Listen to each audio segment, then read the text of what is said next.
A'udzubillahiminasyaitonirrajim. Bismillahirrahmanirrahim. Assalamualaikum warahmatullahi wabarakatuh.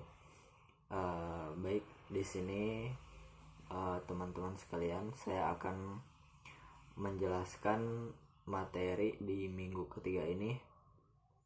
Materi yang yaitu bab 6 yang berjudul Kodifikasi Utsman bin Affan.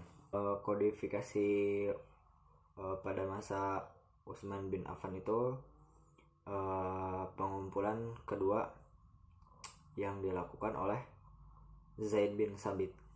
Tidak berbeda dari kisah pengumpulan pertama yang dilakukan oleh Zaid bin Tsabit, terdapat sejumlah riwayat tentang pengumpulan kedua Al-Quran yang dilakukan Zaid pada masa Khalifah ketiga. Secara garis besar, riwayat-riwayat ini dapat dikelompokkan menjadi kedua kategori, yaitu riwayat minoritas dan riwayat versi mayoritas. Riwayat versi mayoritas adalah riwayat yang paling tersebar dan diterima secara luas di kalangan umat-umat Islam. Riwayat ini muncul dari berbagai literatur, mulai dari hadis, penafsiran Al-Quran, sampai karya-karya kesejarahan. Dari sisi eksternal, tingkat keabsahan riwayat paling berpengaruh ini tidak sebaik riwayat yang paling berpengaruh pada masa Abu Bakar, yakni pengumpulan Al-Quran pertama yang dilakukan Zaid bin Tsabit, karena mata rantai periwayatan berakhir dengan Anas bin Malik, yakni tidak kembali secara langsung kepada saksi mata peristiwa tersebut. Sementara versi minoritas tidak mendapat pengakuan secara luas, sekalipun dari segi mata rantai periwayatan menempati kedudukan yang sama dengan versi mayoritas. Riwayat versi mayoritas diberitakan oleh Ibnu Syihab al-Zuhri dari Anas bin Malik yang mengatakan kepadanya, Faziyah al-Yaman menghadapi Utsman bin Affan. Ia tengah memimpin penduduk Syria dan Irak dalam satu ekspedisi militer ke Armenia dan Azerbaijan. Hufaziyah merasa cemas terhadap pertengkaran mereka, yaitu orang-orang Irak dan orang-orang Syria tentang bacaan Al-Quran. Berkatalah Hufaziyah kepada Utsman bin Affan, "Wahai Amirul Mukminin, selamatkanlah umat ini sebelum mereka bertikai tentang kitab Allah, sebagaimana yang telah terjadi pada umat Yahudi dan Nasrani pada masa lalu." Kemudian Utsman mengirimkan utusan kepada Habsah dengan pesan, "Kirimkanlah kepada kami suhuf yang ada di tanganmu itu, sehingga bisa diperbanyak dan disalin ke dalam mushaf-mushaf yang baru, dan setelah itu akan dikembalikan kepadamu." Lalu Hafsah pun mengirim suhufnya kepada Utsman bin Affan, kemudian memanggil Zaid bin Tsabit, Abu Abdullah bin Az-Zubair, Sayyid bin Al-As, dan Abdurrahman ibnu Al-Haris bin Hisham, dan memerintahkan mereka untuk menyalinnya menjadi beberapa mushaf. Utsman berkata kepada 3 orang Quraisy yang menjadi salah satu dari tim penyalinan Al-Quran tersebut, "Jika kalian berbeda pendapat dengan Zaid bin Tsabit dalam penulisan Al-Quran, maka tulislah Al-Quran dalam dialek Quraisy, karena Al-Quran itu diturunkan dalam bahasa mereka." Mereka pun mengikuti perintah Utsman bin Affan tersebut, dan setelah mereka menyalin suhuf-suhuf itu, kemudian suhuf tersebut dikembalikan lagi kepada Hafsah.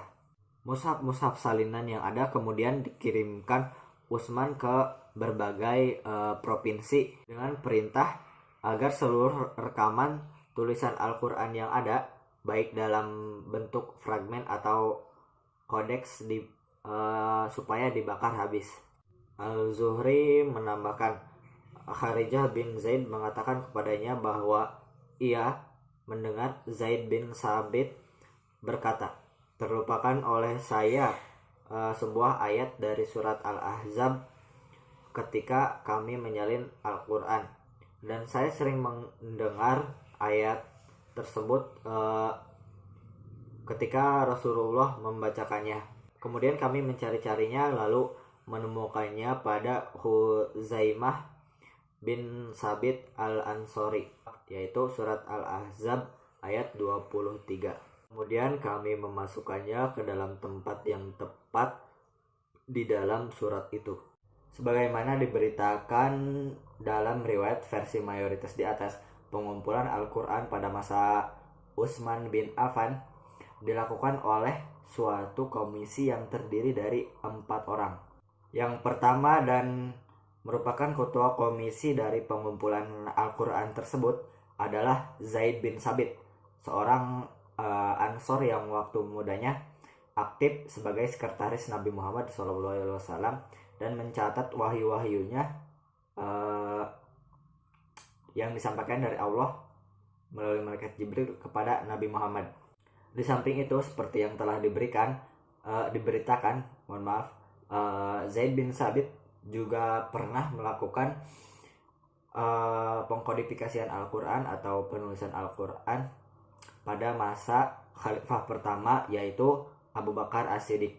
Riwayat di atas menyebutkan bahwa suhuf yang dikumpulkan pertama kali oleh Zaid bin Sabit di masa Abu Bakar yang kemudian berpindah tangan ke Umar bin Khattab dan akhirnya berada dalam pemilikan Hafsah, kini dijadikan basis kodifikasi Utsman. Zaid yang pada masa khalifah ketiga menduduki jabatan penting, yaitu sebagai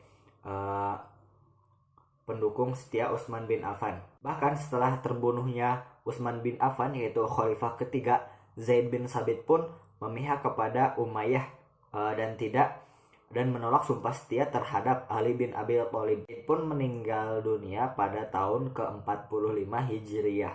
Anggota komisi lainnya yaitu Abdullah bin Zubair yang juga merupakan berasal dari keluarga yang terpandang di kota Mekah. Lewat ibunya Asma, ia adalah cucunya Abu Bakar As-Siddiq dan juga keponakannya Aisyah, bahkan anak tiri dari Khalifah Umar bin Khattab. Ia tidak hanya merupakan seorang yang hanya terlibat dalam pertempuran sebagai serdadu, tetapi juga terkenal sebagai orang yang sangat religius. Sementara Sa'id bin Al-As lahir beberapa saat setelah hijrah dari keluarga Umayyah, setelah pemecatan Walid bin Uqbah pada tahun 29 Hijriyah.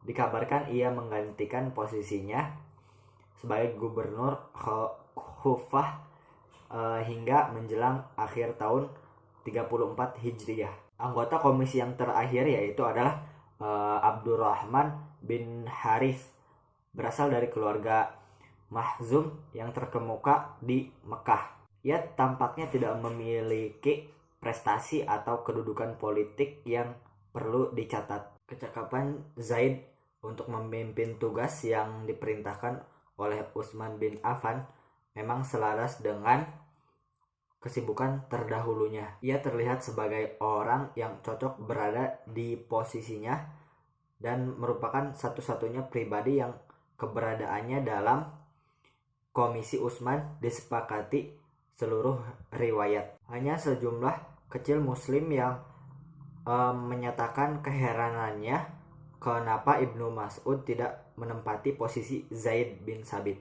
Ibnu Mas'ud seperti terlihat telah lama menjadi muslim, bahkan ketika Zaid bin Sabit belum terlahir, dan pengetahuannya tentang Al-Quran memang sangat meyakinkan. Tetapi pertimbangan-pertimbangan politik tampaknya telah mewarnai pemilihan Zaid bin Sabit. Utsman bin Affan barangkali memandang bahwa pemuda cekatan berinteligensi tinggi pernah melakukan pekerjaan yang sama di masa sebelumnya, dan mungkin paling penting loyal terhadap khalifah. Jelas merupakan pilihan yang lebih baik daripada seorang pejabat senior yang keras kepala. Sebaliknya, agak sulit menentukan alasan pemilihan 3 anggota komisi lainnya yang berasal dari suku Quraisy. Alasan utama pemilihan ketiganya, seperti terlihat dalam riwayat di atas, adalah menjaga kesejatian dialek Quraisy dalam menyalin mushaf. Sehubungan dengan Sa'id bin Al-As, sejak 29 Hijriah ia menjadi gubernur Kufah. Apakah ketika pembentukan komisi ia berada di Madinah atau dipanggil secara khusus oleh khalifah, merupakan hal yang tidak dapat dipastikan. Hal tersebut merupakan hal yang tidak dapat dipastikan. Sementara kepribadian 2 pemuda Quraisy lainnya juga tidak begitu jelas dalam riwayat-riwayat yang sampai ke tangan kita semua. Demikianlah review singkat yang dapat saya sampaikan. Bila ada kesalahan atau kekurangan dalam menyampaikan, mohon dimaklumi. Kurang lebihnya mohon maaf. Terima kasih. Wassalamualaikum warahmatullahi wabarakatuh.